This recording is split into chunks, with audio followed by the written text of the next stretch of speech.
சிலரின் தூண்டுதலின் பேரில் நாம் தமிழர் கட்சியினரும் இன்னும் பலரும் வருண் ஐபிஎஸ் அவரையும் அவருடைய மனைவியும் தகாத வார்த்தைகள்லையும் கொச்சைப்படுத்தக்கூடிய வார்த்தைகள்லையும் பதிவிடுறாங்க. அவங்களுடைய பட்டியலை நான் தயார் பண்ணி வச்சுருக்கேன். அதெல்லாம் வெளியிடப்பட்டால் அதை வெளியிட்டோம்னா சீமான் அவர்கள் சொல்கிறாரு. அதுக்கப்புறம் அது நம்மளுடைய ரெஸ்பான்ஸ் அண்ணனை பொறுத்தவரை எப்பொழுதுமே எல்லாத்தையும் சொன்னது நாகரிகமாக தான் கமெண்ட்ஸ் போடணுன்ட்டு, யாரையுமே தூண்டி விட்டு நீ இப்படி கமெண்ட் போடுன்னு சொல்ல வேண்டிய அவசியம் நாம் தமிழர் கட்சிக்கோ அண்ணனுக்கோ யாருக்குமே கிடையாது. அப்படி ஒரு வேளை போட்டிருந்தாங்கன்னா அவங்க நாம் தமிழர் கட்சியை சார்ந்தவர்கள் அல்ல. அது ஃபேக் ஐடின்னு நீங்களே சொல்கிறீங்க. ஃபேக் ஐடினா யாருன்னு கண்டுபிடிங்க. இது நாம் கைது செய்யப்படலாம்னு சொல்கிறாங்க. அதை நாங்கள் சட்ட ரீதியாக நாங்கள் சந்திச்சுக்கிறோம். நான் என்ன சொல்கிறேன், அதுவே டிஃபமேஷன் சொல்கிறேன். அவரோட இப்போ உங்களுக்கு நீங்கள் கேட்டு கேட் இஸ் அவுட் ஆஃப் புஷ்ன்னு வாங்க. இப்போ பூனைக்குட்டி வெளியே வந்துச்சா, அப்போ நாம் தமிழர் கைது செய்யப்படணுன்ற நிலைமைக்கு கொண்டு வந்து ஒரு ஐபிஎஸ் ஆஃபீஸர் பேசுகிற அளவுக்கு அங்கே சிக்கல் இருக்குன்றது நம்ம அது மாதிரி ஒரு தோரணை உண்டு பண்ண முயற்சி பண்ணுறாருன்னு தெரியுதுங்களா. அப்போ அதை ஒரு ஐபிஎஸ் அதிகாரி செய்ய வேண்டிய தேவை என்ன அப்படின்ற கேள்வி நான் ஒத்துக்கிறேங்க. அவரோட மனைவியை அவரோட குழந்தைய தவறாக பேசியிருந்தால் தவறு தாங்க. நான் பேசினாலும் யார் பேசியிருந்தாலும் எவர் பேசியிருந்தாலும் தவறு தான், நான் ஒத்துக்கிறேன், நான் மறுக்கவில்லை. இதே மாதிரி 100 புகார் திருச்சியில் இருக்குது.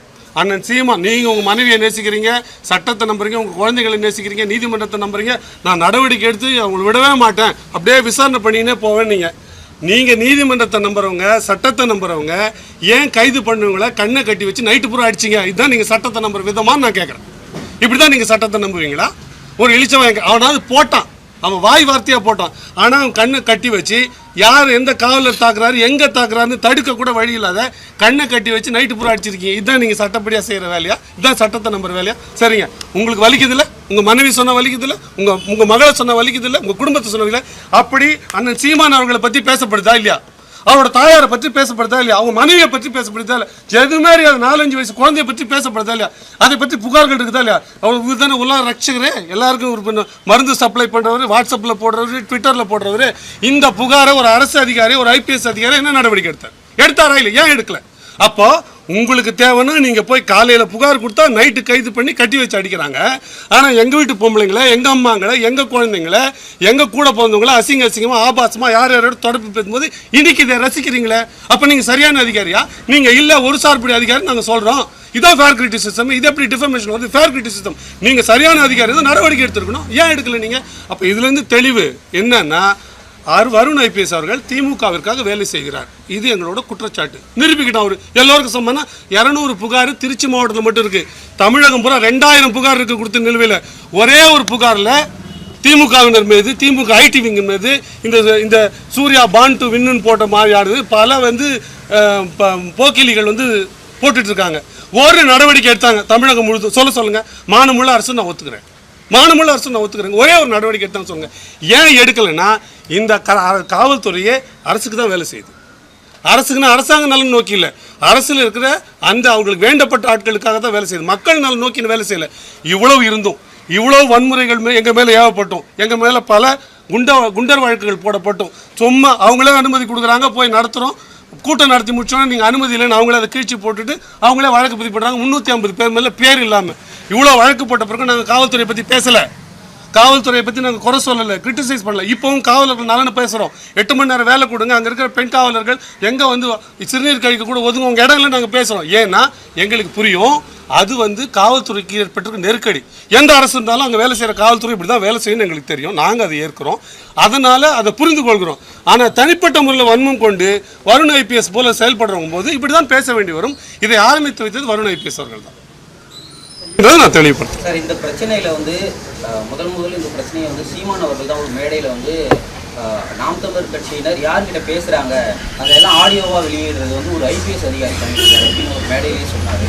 ஸோ இந்த விஷயம் தான் இதோட உதாரணமாக வெளியிட்டிருக்காங்க. இல்லை, அதுவும் ஒரு காரணம். இப்போது தம்பி துரைமுருகன் அவர்கள் கைது செய்யப்படுறாரு. கைது செய்யும் போது அவரோட செல்ஃபோனை கைப்பற்ற வேண்டிய தேவை என்ன ஏற்படுது? 2 முறை அப்படி கைப்பற்றியிருக்காங்க.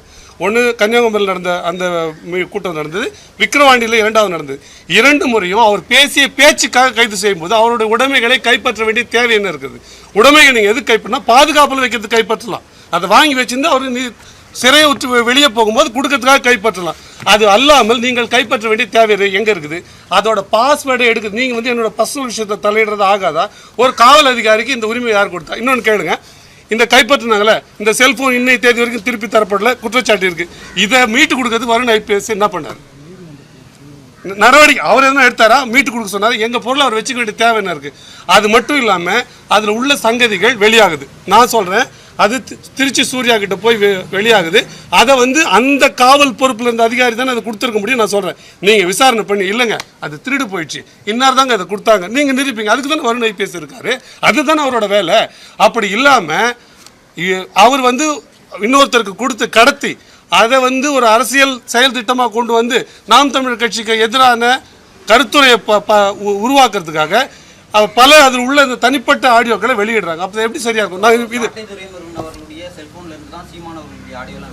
இல்லை, அதுல இருந்தும் வந்திருக்கிறது, இன்னும் பொது வெளியிலையும் சிலது இருந்திருக்குது, வேறு சிலது இருக்குது. என்னோட கேள்வி என்னன்னா, நீங்கள் அதுலேருந்து வரலன்னு இப்போ நீங்கள் சொல்ல போகிறீங்கன்னு வச்சுக்கிங்களேன், எங்கே அந்த ஃபோனை ஏன் நீங்கள் கொடுக்காம வச்சிருக்க வேண்டிய தேவை என்ன இருக்குது? அது வந்து திருட்டுக்காக கைப்பற்ற பொருள் இல்லை. இவரோட நடவடிக்கையே இப்படி தான் இருக்குது. ஒன்றும் வேண்டாம், இப்போ பதில் அறிவிப்பு வந்து ஐயா சேவியர் ஃபெலிக்ஸ் அம்சான்னு ஒரு பதில் அறிவிப்பு சொல்லுங்க.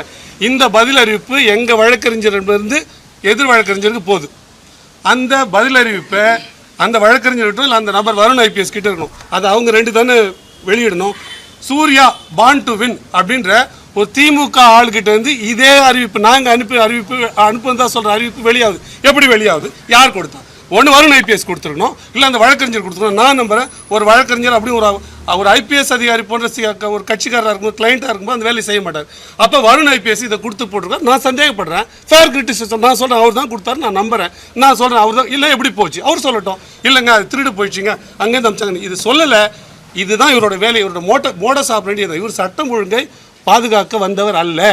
இவர் ஒரு விளம்பர விரும்பி. நான் சொல்கிறேன், நீங்கள் ஒரே ஒரு மருந்து வாங்கி கொடுத்தாருன்னு வச்சுங்களேன், அதை ட்விட்டரில் போடுவார், அதை வாட்ஸ்அப்பில் பரப்புவார். இவர் ஒரு அட்டென்ஷன் சீக்கிங் பர்சனாலிட்டி. அவரை சுற்றி ஏங்கணும், அவர் அதை தன்னை பற்றி பெருமையாக பேசுறது விரும்பும். நான் இன்னும் சொல்கிறேன், எங்கள் இப்போ வரிப்பணத்தில் ஐபிஎஸ் அதிகாரியாக பொறுப்பாக இருந்துக்கிட்டு அவர் வேலையை செய்கிறார். அவர் சட்டத்தை வேலையை அவருக்கு சட்டப்படி அவர் செய்ய வேண்டிய கடமையை செஞ்சுட்டு அதன் மூலமாக இவர் ஏதோ பெரிய உலகத்துலாம் லோக ரட்சகர் மாதிரியும் ஒரு குற்றம் செஞ்சவங்க தண்டிக்க வேண்டியது ஒரு ஐபிஎஸ் அதிகாரியோட வேலை. இவர் என்னமோ ஒரு லோக ரட்சகர் மாதிரியும் உலகத்தையே ஒரு தான் காப்பாற்ற போன மாதிரியும் இவர் போகிற இடங்கள்லாம் கருணையில் உதவி பண்ணுற மாதிரியும் இவர் ஒரு மீசை வச்ச மதர் தெரேசா மாதிரியும் ஒரு சீனை கிரியேட் பண்ணுவார். ஏன்னா அவரோட தேவை அது. அப்படி ஒரு விரும்பி அவர் அந்த நோக்கத்தில் தான் அவரோட செயல்பாடுகள் ட்விட்டரில் இருக்குது. ஒரு ஐபிஎஸ் அதிகாரியோட அஃபீஷியல் ஹேண்டில் இந்த மாதிரி விஷயங்கள் இருக்க வேண்டிய தேவையில்லை. இது தனிப்பட்ட பிரச்சனை, தனிப்பட்ட முறையில் வரணும். ஆனால் அஃபீஷியல் ஹேண்டில் கூட அவர் போடுறாரு. இப்போ அதுலேருந்து என்ன தெரியுதுன்னா, அவருக்கு ஒரு மறைமுக செயல் திட்டம் இருக்கிறது. அதை நோக்கி தான் நகருது. இல்லைன்னா இந்த ரெண்டாவது வந்த மறுபறிப்பு கூட வெளியே வர வேண்டிய தேவையில்லை. சர்வீஸ் ரூல்ஸ் படியே அவங்க காவல்துறை நடத்தை விதிகள் இருக்குல்ல, அந்த நடத்தை விதிகளின் படியே ஒரு அலுவலர் தனிப்பட்ட அலுவல் பூர்வமாக செய்கிற வேலையில் ஒரு சிக்கல் வந்துச்சுன்னா மேலதிகாரிகிட்ட அனுமதி வாங்கி தான் ஒரு நடவடிக்கையை தொடங்க முடியும். இதில் தொடங்கவே இல்லையா? ஏன்னா during discharge of his duty, அவர் தன்னுடைய பணியை கடமையை செய்யும்போது ஏற்படுகிற ஒரு சிக்கல். நான் வந்து வருண் ஐபிஎஸ்ன்ற தனிநபர், வருண்ன்ற தனிநபர், இந்த சமூகத்தை சேர்ந்தவர் இதை பண்ணிட்டாரு, அதனால் அது வந்து தவறானது, இந்த சமூகத்தை நோக்கி பண்ணான்னா பர்சனல் அட்டாக். அவர் ஒரு ஐபிஎஸ் அதிகாரியாக ஒரு வேலை செய்கிறாரு, அது ஒரு வன்முறையோட ஒரு மனதுக்குள்ள வன்மத்தை வச்சு ஒரு குறிப்பிட்ட சமூகத்தை நோக்கி செய்கிறாரு அப்படின்றது குற்றச்சாட்டு. அது ஃபேர் கிரிட்டிசிசம். அப்படி தான் இருக்குது. நீங்கள் நம்ம சொல்கிறோம்ல, இப்போ நீங்களாம் பத்திரிகையாளர்லாம் செய்தி வெளியிடுவீங்க, திருச்சியில் பயங்கரமான கஞ்சா போதைப் பொருளாம் இருக்குது, காவல்துறை செயல்படவே இல்லை, அருண் ஐபிஎஸ் என்ன செய்கிறார், தூங்குகிறாரா நீங்கள் கேட்குறீங்கன்னு வச்சிங்களேன். இல்லை நான் ஒழுங்காக தான் நடவடிக்கை எடுத்தேன், என்னை பற்றி பேசிட்டாங்க, இது டிஃபமேஷனு, என்னோடய ஃபேம், இதனால தான் என்னை சுற்றி இருக்கிறவங்களாம் என்னை நம்ப மாட்டேன்றாங்க, என்னை வந்து வேலை செய்யாத ஒரு ஐபிஎஸ் அதிகாரியாக பார்க்குறாங்கன்னு சொன்னால் அது வந்து டெஃபமேஷனில் வருமா? அப்படின்னா அப்போ யார் தான் கிரிட்டிசைஸ் பண்ணுறது? அப்போ இதெல்லாம் ஃபேர் கிரிட்டிசிசம். இது வரும். இதை அருண் ஐபிஎஸ்க்கும் தெரியும். இதை வந்து வழக்கு போட்டால் நிற்காதுன்னு அவருக்கும் தெரியும். ஆனால் ஏன் போடுறாருன்னா, இப்படி ஒரு பேசு பொருளாக்கலாம். இப்போ நான் பேசுகிறேன், நீங்கள் பேசுகிறேன், பொது வழியில் இப்படி பேசும்போது நாம் தமிழர் தாக்குதலுக்கு உள்ளாகணும் அப்படின்றது அவரோட உள்நோக்கம். அதை நோக்கி தான் அவர் நகர்றார். அதனால தான் இந்த இது வெளியிடுறாரு.